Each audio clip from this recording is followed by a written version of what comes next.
En Lucas 15, el hijo pródigo le pide a su padre, ¿qué le pide a su padre? Dame la parte de los bienes que me corresponde, así le dice. ¿En qué momento un hijo reclama la herencia? ¿En qué momento un hijo reclama la herencia de su padre, de su madre? ¿Cuándo reclama un hijo la herencia? ¿Cuándo ha sucedido qué cosa? ¿Cuándo alguien reclama la herencia? Pregunto, es una pregunta. ¿Cuándo un hijo puede reclamar? ¿En el momento que el padre ha muerto? ¿Cuando el padre murió? ¿Si sus padres mueren? Así. Sí, así es. Cuando su padre muere, ahí pide la herencia. Entonces, este hijo pródigo está pidiéndole a su padre, dame la herencia. En su corazón, ¿quién está muerto para él? ¿Quién está muerto en su corazón? Su padre. Vamos a leer. Lucas 15, el versículo 11. Dice, versículo 11. También dijo, un hombre tenía dos hijos. Y el menor de ellos dijo a su padre, Padre, dame la parte de los bienes que me corresponde, y le repartió los bienes. No muchos días después, juntándolo todo, el hijo menor se fue lejos a una provincia apartada y allí desperdició sus bienes viviendo perdidamente. Y cuando todo lo hubo malgastado, vino una gran hambre en aquella provincia y comenzó a faltarle.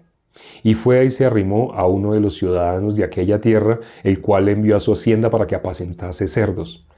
Y deseaba llenar su vientre de las algarrobas que comían los cerdos, pero nadie le daba.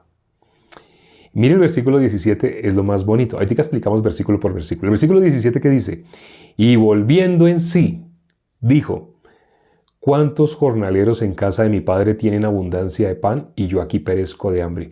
Me levantaré e iré a mi padre y le diré, Padre, he pecado contra el cielo y contra ti. Ya no soy digno de ser llamado tu hijo. Hazme como uno de tus jornaleros. Ahora, leímos hasta el versículo 19. Del 11 al 19 acabamos de leer. Aquí vemos primero cómo empieza. Sí, que un hijo, el hijo menor, le pidió a su padre, dame la parte de los bienes que me corresponde. ¿Para qué él quería sus bienes? Su padre se lo negó, aquí no hay ninguna resistencia, el padre se los dio, sí, se los dio. Dice que él se fue a una provincia apartada y desperdició todo lo gastó, así todo lo gastó. ¿En qué gastaría una persona el dinero así? Dicen que las personas que, no solamente dicen, hemos hecho la investigación, si ustedes buscan por Google, personas que ganaron la lotería y cómo están después.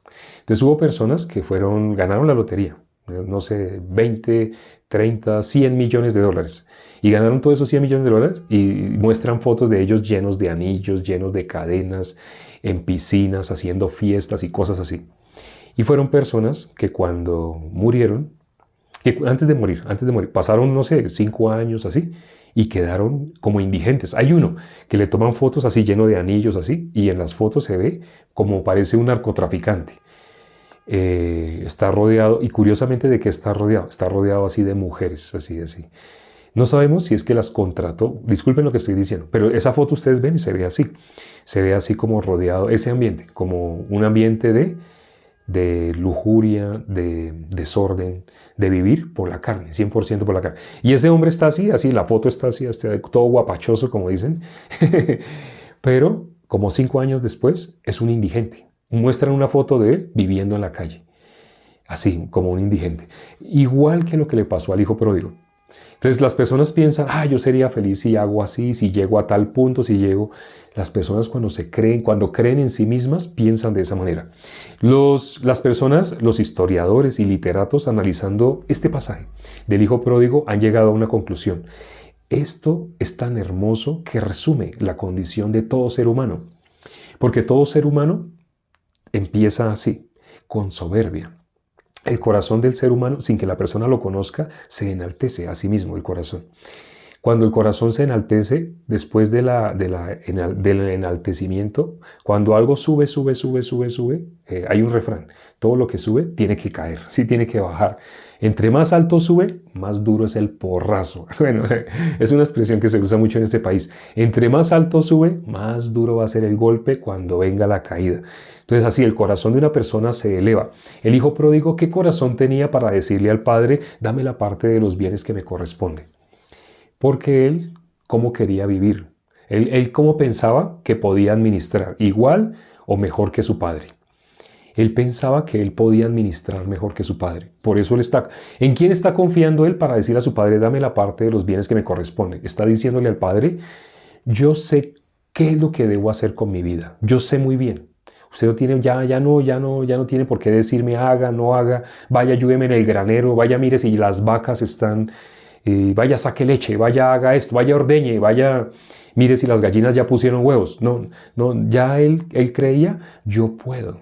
Con dinero yo voy a hacer así, voy a hacer así. Toda persona tiene ese corazón. Para hacer planes, yo voy a hacer así, así, así, así. Planea su vida. En el Salmo 73 muestra dos tipos de personas.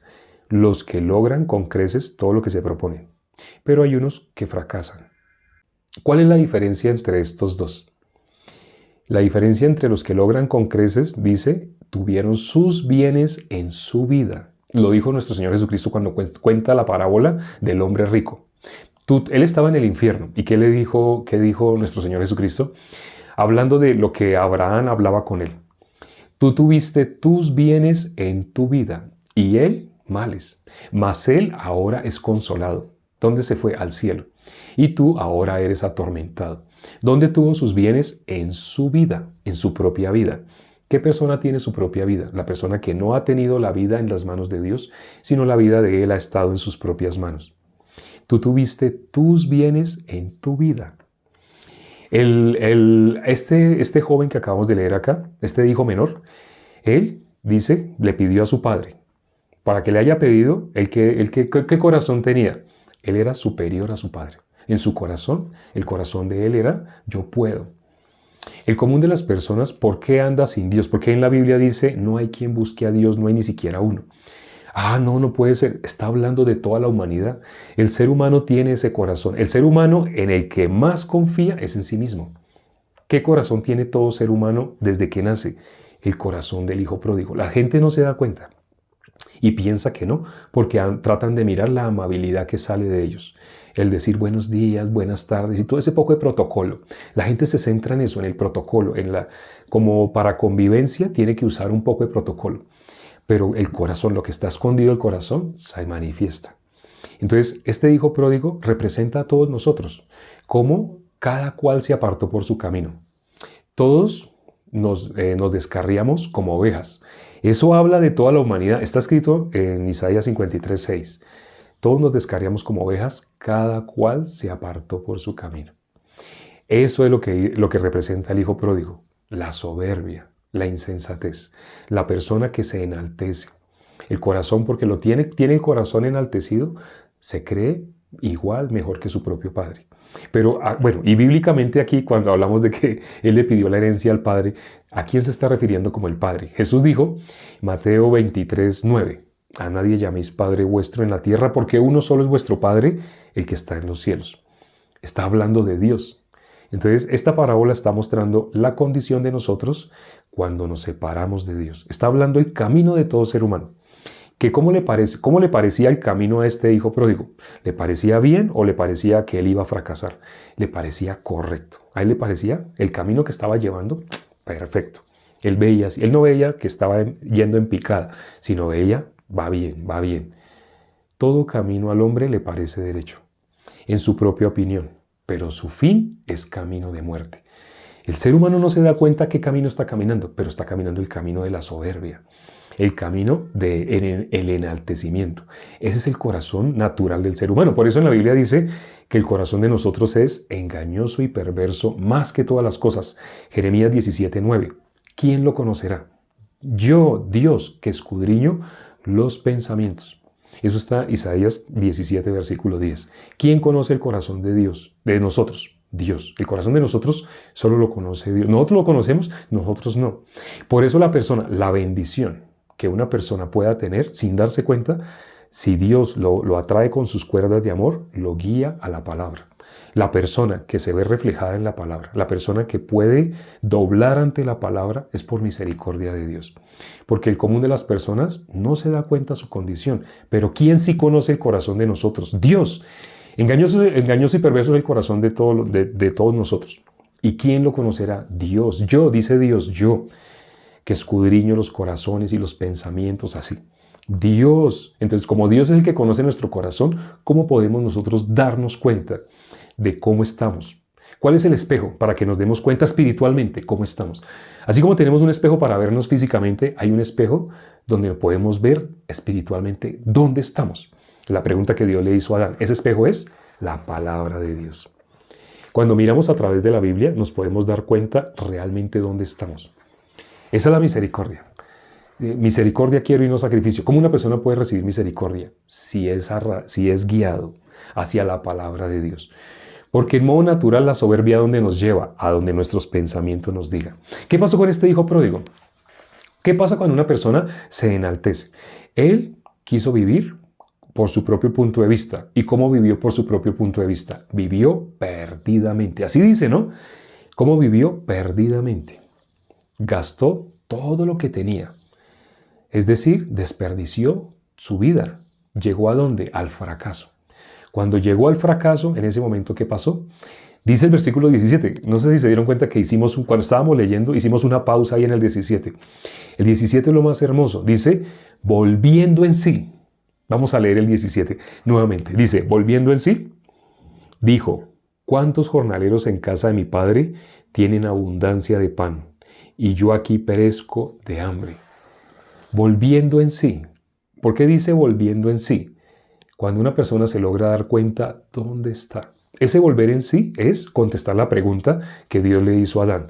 ¿Dónde estás tú? El ser humano en modo natural no contesta esa pregunta porque ni se imagina que está mal. ¿Cómo le parece a toda persona su propio camino? Voy bien, yo estoy bien, yo estoy bien. Pero su fin, camino de muerte. Todo camino al hombre le parece derecho en su propia opinión, pero su fin es camino de muerte. Así es el ser humano en modo natural, o sea, cuando vive como un animalito. Por eso dice la palabra, el hombre que está en honra y no sabe es peor que las bestias. O como dice también en el Salmo 73, versículo 22, tan torpe era yo que no entendía, era como una bestia delante de ti. Ese es el ser humano. Nosotros nos creemos como bestias, no, nos creemos muy inteligentes, nos creemos muy capaces, muy astutos, que podemos hacer por nosotros mismos. Pero la misericordia llegó a él. Cuando él fracasó, eso fue para maldición. Ese fracaso que él experimentó cuando todo lo hubo malgastado, ese fracaso, ¿qué hizo? Lo llevó a humillarse. Lo llevó a la condición. A humillarse no significa como arrastrarse, dejarse trapear. No piensen así. Bíblicamente humillarse es, logró bajar esa soberbia. ¿A dónde logró bajar? Esta es la frecuencia donde Dios trabaja. Pero el ser humano, Satanás, enalteció el corazón del ser humano. Humillarse es bajar a la condición en la cual pueda escuchar la voz de Dios. Dios habla, estamos haciendo el equivalente como a los radios, ¿sí? Un radio, aló, cambio, me escucha, cambio, ¿sí? Y la otra persona contesta, sí, cambio, le escucho. Para que los radios se comuniquen, tienen que estar en la misma frecuencia. Igual, el ser humano no escucha a Dios y está buscando a Dios. Dios está acá, pero el ser humano está buscando a Dios con un corazón enaltecido, con el corazón que Satanás puso en la humanidad, porque el ser humano fue engañado. Esto lo hemos explicado más ampliamente en otros envíos. El hombre no es que tomó la decisión de ser hijo del diablo, no tomó la decisión. Libre albedrío, el hombre por su libre albedrío elige ser hijo del diablo hasta que acepta a Jesús, porque algunos dicen que es cuando acepta. No es que acepte, ya hemos hablado sobre aceptar o no aceptar. El hombre tiene su corazón enaltecido por Satanás, por ser engañado. Dios está esperándole, pero Dios está esperándole ¿dónde? Ahí en la soberbia donde él está, no. Él está donde Satanás le llevó para que no pudiera escuchar la frecuencia de Dios. Cuando la persona fracasa, cuando se da cuenta, yo no puedo, llegó a la frecuencia donde puede escuchar la palabra de Dios. Yo no puedo, como un alcohólico. ¿El alcohólico cuándo puede ser rehabilitado? Los alcohólicos descubrieron el secreto para que alguien fuera rehabilitado. Llegan 100 personas a la conferencia, van a dar una conferencia para los nuevos que quieran ser rehabilitados.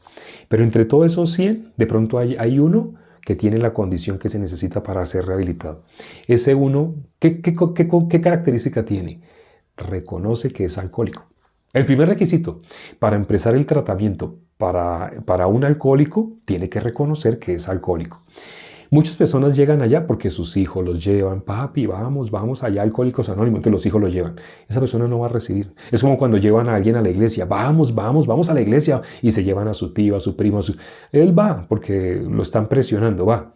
Pero esa persona va porque ya llega al punto en el cual sabe que necesita de Dios. Es muy diferente, no sé si se dan cuenta. Lo que les estoy diciendo también es un secreto espiritual para que reciba la salvación sus familiares. Si ellos no están preparados para recibir, si no están como el hijo pródigo cuando dijo volviendo en sí, si ustedes los llevan a la iglesia, se puede hasta convertir en enemigo de la iglesia. Esto que estoy diciendo sé que a más de uno lo sorprenderá. Ay, yo pensé que si yo llevaba, a fuerza de llevar y de dar, de pronto ellos iban a cambiar. Puede suceder, puede que suceda. Si ellos yendo y fracasan y en el momento que ya están conectados con la iglesia fracasan, pues escuchan. Pero si una persona va y no está con el corazón en la frecuencia humillado, si no está el corazón humilde, para que no, humillado suena muy feo, ¿no? Pero me refiero a eso. Si el corazón no ha llegado a la estatura de Dios, si no ha llegado al grado del silencio, donde ya no hay bulla, ya se acabó la musiquita, apague la música, quite el piano, quite la guitarra eléctrica y esa música tan hermosa, quite todo eso que me tiene aquí como con alas, como un angelito. Ay, te amo, mi Señor, te alabo, quite esa música, quite todo eso. Cuando la persona queda en silencio, queda en el silencio, cuando la persona puede meditar, puede reflexionar, ya puede escuchar la palabra de Dios. Sí suena más bonito así, ¿no? Cuando la persona llega a la frecuencia, para no decir se humilla, es humilde, esas palabras que generan rechazo en las personas. Cuando el corazón llega a la frecuencia necesaria para escuchar la palabra de Dios, en ese momento puede recibir la salvación. Mientras todavía la persona esté soberbia, si lo llevan a la iglesia, se puede convertir en enemigo de la iglesia. Hasta puede hacer que toda su familia lo odie a usted. Porque dicen, él está asistiendo, no sé, a una secta. Así pues. Entonces no lleven a una persona o no le compartan a una persona que todavía no está preparada. ¿Qué tiene que pasar con esa persona? Su corazón tiene que bajar. De resto, la palabra nos advierte, no deis las perlas a los cerdos, no echéis vuestras perlas, no deis lo santo a los perros, ni echéis vuestras perlas delante de los cerdos, no sea que las pisoteen y se vuelvan y os despedacen. Se refiere al que tiene su corazón a una frecuencia diferente a la de Dios. Para poder escuchar la palabra de Dios tienen que llegar. ¿Qué pasó con el hijo pródigo? Hasta que volviendo en sí. Y ya para finalizar, vamos a leer el 18 y el 19. ¿Qué pasó cuando él volvió en sí? El versículo 18 y 19. Me levantaré e iré a mi padre y le diré, Padre, he pecado contra el cielo y contra ti. El ser humano, para recibir la salvación, tiene que conocer qué es el pecado. La ley, la finalidad de la ley es que la gente tenga conocimiento de pecado. Pero pecado, cuando yo estoy diciendo pecado, muchas personas se imaginan otra cosa diferente a lo que la Biblia habla de pecado. Cuando digo pecado, automáticamente, cuando decimos casa, una persona se imagina algo así con un techo, tal vez una chimenea y unas ventanitas y una puerta, así. Ese es el dibujo que uno se imagina, apenas le dicen casa. Pero cuando le dicen a una persona pecado, se imagina algo que no tiene nada que ver con la Biblia. Cuando la persona tiene conciencia de pecado, la ley tiene esa finalidad, que el ser humano se dé cuenta. ¿Qué es darse cuenta que es pecador? Estoy separado de Dios. Estoy destituido de la gloria de Dios. O sea, lo contrario a lo que el mundo piensa. El mundo que piensa, todos somos hijos de Dios. Cuando una persona se da cuenta realmente qué es ser pecador, que está destituido de la gloria de Dios, que está en las manos de Satanás, en ese momento, ¿qué pasa? Él está reconociendo, ahí llegó a ese punto, al punto donde reconoce dónde está. Dice el versículo 18. Me levantaré e iré a mi padre y le diré, Padre, he pecado contra el cielo y contra ti. Llegó a ese punto de reconocer dónde está. Y después de que reconoce dónde está, viene la bendición. Dice el 19, ya no soy digno de ser llamado tu hijo, hazme como uno de tus jornaleros. Su corazón está bien bajo. Ya no está donde Satanás lo puso, no. Donde Satanás puso a toda la humanidad, no, ya hay corazón bajo de ahí. Y mire, bueno, leamos el 20, dice, y levantándose vino a su padre, y cuando aún estaba lejos lo vio su padre, y fue movido a misericordia. Y corrió y se echó sobre su cuello y le besó. Ya conocen el resto de la historia. Lo que sigue de ahí para abajo es muy hermoso. Muy, muy hermoso. Ya para finalizar, leamos el versículo 31 y 32. Él entonces dijo, Hijo, tú siempre estás conmigo y todas mis cosas son tuyas. Mas era necesario hacer fiesta y regocijarnos porque tu hermano era muerto y ha revivido. Se había perdido y es hallado. ¿Sí se dan cuenta de lo que acabamos de leer? Esta historia habla igual que el buen samaritano habla del proceso que una persona tiene que llevar para recibir la salvación, igual, es lo mismo, ¿sí? La persona tiene que quedar totalmente, muerto, totalmente sin ninguna posibilidad en el mundo. Tiene que no encontrar ninguna posibilidad en su carne, ninguna posibilidad en sus fuerzas. Cuando una persona ya no tiene nada de fuerza, en ese momento puede volver su corazón a Dios. Pero como dice la Biblia que era muerto. Espere, pero el hijo nunca murió. ¿Por qué dice que era muerto? Está hablando espiritualmente. Ya entendemos, ¿no? El significado de esta historia es espiritual. Tu hermano era muerto y ha revivido. Así lo llama, ¿no? Vea cómo lo dice. Mas era necesario hacer fiesta y regocijarnos porque tu hermano, lo está llamando hermano, pero ¿cómo era? Muerto. Tu hermano era muerto y ha revivido. Se había perdido y es hallado. Nuestro Señor Jesucristo, ¿por quién vino? Por los que estaban perdidos. Por las personas que se creen buenas, las personas que creen que por sus ayunos, porque van a la iglesia y hacen guerra espiritual, porque en sus alabanzas ellos experimentan y sienten cosas. Ya hemos hablado todo eso, cómo se puede sentir. Nada de eso es volver en sí. Volver en sí es darse cuenta, estaba en las manos del diablo. El que se da cuenta que estaba en las manos de Satanás, esa persona puede volver al Padre. Mientras tanto, no ha llegado el arrepentimiento. Nos haría falta más tiempo para hablar sobre qué es el arrepentimiento, etc. Ya lo hemos hablado en otros videos, los pueden ver. Este video, junto con los anteriores, los hemos subido a YouTube. Dentro de 1 hora va a estar allá. Y como lo pueden ver, ya saben, tocan ese botón azulito de la Biblia azul y ya aparece en el centro. Y luego abajo aparece el botón de YouTube. Ya tocan el botón de YouTube dentro de 1 hora y pueden ver esta prédica. La pueden volver a escuchar o la pueden compartir. Sobre el hijo pródigo, es la del día de hoy. Y ese va a ser el título, el hijo pródigo. Vamos a orar ya para terminar. Padre, gracias por este tiempo que nos permites para considerar tu palabra. Gracias por las personas que han podido escuchar el día de hoy. Ese es el corazón tuyo, que anunciemos el evangelio. Volver a ti. Pero ¿cómo el ser humano puede volver? No cuando quiera, no porque se le ocurra, no porque desea. Todo el mundo quiere los beneficios de ser hijo de Dios sin tener que ser hijo de Dios. Es decir, las personas dicen que son hijos de Dios, pero porque quieren únicamente sus favores. Quieren que les vaya bien en todos sus caminos, en todas sus empresas, como dice el Salmo 73. Quieren alcanzar con creces los antojos de su corazón, pero no se dan cuenta que ese es el camino del hijo pródigo. El ser humano, por no conocer la verdad, la sabiduría que está escondida en la Biblia, vive peor que una bestia. Padre, permite que todos los que pudieron escuchar hoy hayan recibido la palabra en su corazón, para que te busquen a ti, para que se den cuenta dónde están, para que puedan recibir la salvación. Te lo hemos pedido y hemos orado en el nombre de nuestro Señor Jesucristo. Amén.